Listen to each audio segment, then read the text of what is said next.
Si vous tombez sur cette vidéo, c'est que vous cherchez des idées de préparatifs, de préparation pour le Ramadan. Donc, je vous préviens, il n'y aura pas de cuisine, il n'y aura pas de recettes, il n'y aura pas d'idées de décoration. Celles qui me suivent sur Instagram, vous savez que j'ai fait un grand ménage rapide. Préparer quelques plats que j'ai congelés dans l'idée de me dégager du temps pour pouvoir justement profiter de ce mois. Donc, ce que je vous propose ici, c'est plutôt de revenir à l'essentiel. Et j'avais vraiment envie de partager avec vous mes pensées et vous lire cette lettre en fait que j'ai écrite à moi-même, que j'ai écrite durant cette nuit. C'est d'ailleurs pour ça que je suis crevée là. Mais je pense que l'une des meilleures façons de se préparer pour le Ramadan, c'est vraiment de faire un bilan. Donc c'est parti, je vais vous lire ça. Ramadan. C'est l'heure du bilan que je reporte depuis un moment, prétextant ne pas trouver le temps. Tu sais bien ce que c'est que d'être parent. Mais à ton approche, Ramadan, comme beaucoup de croyants, naît un désir ardent de se rapprocher du puissant, de devenir de meilleurs musulmans. Je te prie, ô toi l'indulgent, le bienveillant, de me faire parvenir jusqu'à Ramadan. Alors j'ai choisi comme moment la nuit, car c'est le seul moment où la maison est sans bruit. Le silence après l'agitation, le meilleur moment pour faire ce travail d'introspection et de rétrospection. Cette nuit, plutôt que de dormir, je me suis plongée dans mon livre, sans filtre, sans masque. Lister mes bonnes actions, mais aussi mes péchés, en toute honnêteté, car tu connais tous les secrets. Comme si c'était une cassette, j'ai rembobiné cette dernière année. Et je dois l'admettre, je me suis éloignée, égarée. Ma foi a beaucoup vacillé. Ramadan, mois de piété, le meilleur des mois pour nous améliorer, cette nuit, c'est avec humilité que j'implore celui qui a tout précédé. Cette nuit, je me suis posée dans cette vie au rythme effréné pour prendre le temps de me préparer à mieux accueillir Ramadan, mon invité. Voilà, mon bilan n'est pas très brillant, mais je m'endors en espérant pouvoir vivre Ramadan, faire partie de ceux à qui tu donneras cette chance. Cette nuit, entourée de ta présence, j'ose espérer ta récompense. C'est en toi que je place ma confiance, car tu es le gardien, l'immense. Ramadan, je veux te saisir pour me repentir. Alors oui, j'ai fait le grand ménage et cuisiné quelques plats à l'avance, mais mon unique intention est de me décharger pour mieux profiter de ta présence. Chaque Ramadan, je ne peux m'empêcher de penser aux années où je pouvais prier tout le mois de Tarawih à la mosquée, faire de longues veillées. J'avais peu de responsabilités. Mes ramadans, depuis que je suis devenue maman, sont tellement différents. Entre grossesse, allaitement, et même lorsque les enfants sont plus grands, ils nous prennent tellement de notre temps. J'ai appris à ne pas me comparer, car nous n'avons pas les mêmes responsabilités. À chacun de définir ses priorités pour ce mois qui va vite filer. Vivre Ramadan dans la lecture du Coran, même si lire une page te prend 100 ans, persévérer même si tu es lent, car sache qu'il est le très clément, le voyant, celui qui entend.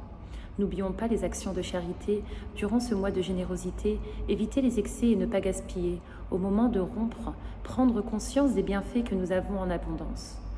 En profiter pour pardonner et renforcer les liens de parenté, vivre ce mois dans la piété comme si c'était notre dernier. Voilà,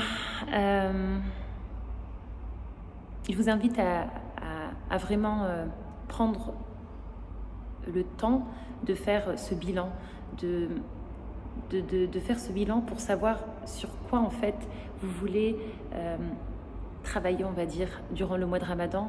Donc oui, effectivement, il faut lire le Coran, il faut faire des bonnes actions, mais c'est aussi, je pense, un moment pour s'améliorer, pour essayer en fait de reprendre des bonnes habitudes, se fixer des objectifs vraiment par rapport à vous, non pas par rapport aux autres. Si par exemple vous avez du mal à prier à l'heure, vous dire bon, je vais essayer de travailler sur cet aspect-là. Chacun en fait a ses propres priorités, chacun a ses propres manquements, chacun a son propre cheminement au final, et l'essentiel c'est vraiment d'essayer de faire des efforts, vraiment de faire des efforts et de profiter de ce mois pour nous améliorer, pour nous rapprocher de Dieu, faire un break en fait, profiter de ce mois spirituel, saisir cette chance en fait pour nous ressourcer, pour renouer tout simplement. Je vous souhaite un excellent mois de Ramadan.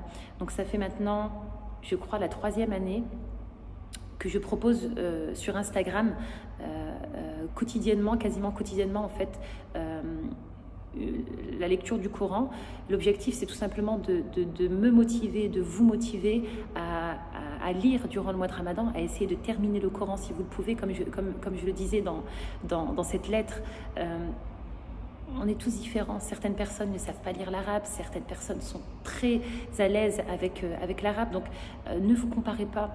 Vraiment, essayez de faire à votre niveau. Si vous ne pouvez pas lire en arabe, essayez de le lire en français. Pourquoi pas en profiter pour commencer à prendre des cours justement d'arabe.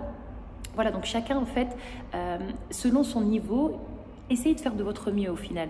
Donc ce que je vous propose sur Instagram, je ne suis pas diplômée en tajwid ou autre, c'est vraiment juste de vous motiver et je vous assure que quand à la fin du Ramadan, je reçois des messages de personnes qui m'ont dit « Hasna, j'étais avec toi pendant tout le mois de Ramadan et tu m'as motivée, etc. » Ça me motive énormément et ça me rend vraiment heureuse en fait d'avoir contribué quelque part à vous motiver.